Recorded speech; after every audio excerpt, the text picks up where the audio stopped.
realise that the Specsavers weren't on the go there. True than you think.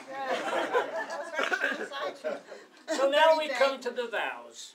Anne and John are today renewing their vows in the light of their 50 years' experience of marriage. And as you would expect, the vows are not quite the same as those made at Humberston Church all those years ago. Anne's vow of "with my body I thee worship" has certainly disappeared. Rather unusually, each of this special couple has agreed to write the vows of the other. That is, Anne has written John's vows and John has written Anne's. I understand that until this moment neither one knows exactly what the other was doing. But in deference to their 50 years of love and companionship, each wishes to make vows which have meanings and resonance for the other. I turn to John to make these vows. John, will you agree to always get ready soon enough to ensure that you're in good time, that is, early, for future engagements? In particular, will you stop feeling that it is some sort of failure if you arrive at a dinner party before any of the other guests?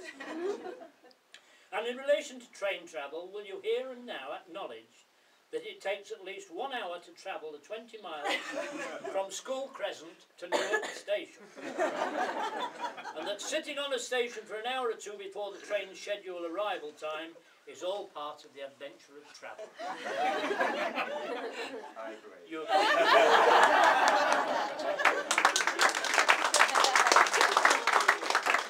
John, we come to the question of alcoholic beverages. We know that during your years as a detective in the Criminal Investigation Department, it was necessary to spend many hours in public houses in pursuit of criminals, and that you, of course, took no pleasure in this.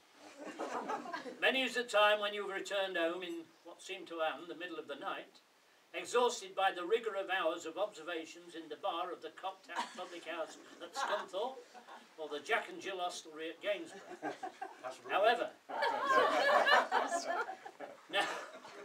now that you have been departed from the police force for some 20 years, will you agree that it is no longer necessary to force yourself to drink beer, wine, and yea, even brandy, into the early hours of the morning, especially as the only people likely to be under observation by you at such times are your sons-in-law, Colin, Ian and Mark, or on occasion, Peter Atkinson or Mark Drain. You agree? I agree. Finally, John, it is necessary to address one or two shortcomings in the physical side of marriage. Surely no one would argue that there are certain physical demands a wife can request of a husband. And Anne asks you that you address these issues right now. Do you agree to wash the windows inside now?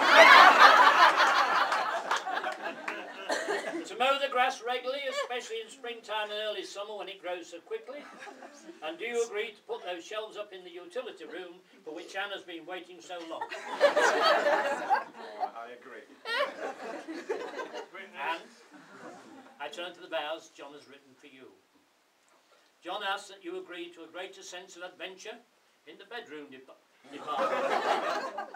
Will you agree to wear the costume we bought for you all those years ago, which is still languishing on the top shelf of your bedroom closet, inside the Ann Summers bag, inside the black suitcase that's a bit dusty because it hasn't been opened for such a long time?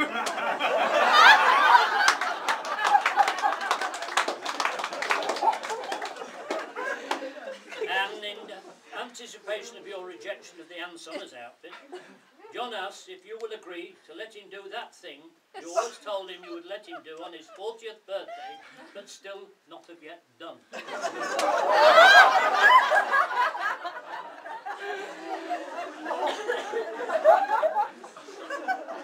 So Anne, in anticipation of your previous answers, John says, I suppose an occasional blowjob is considered.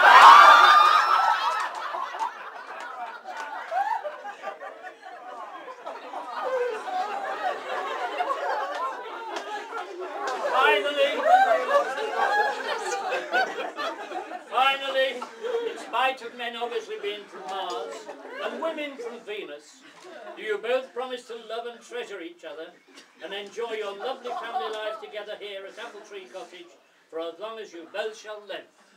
We do.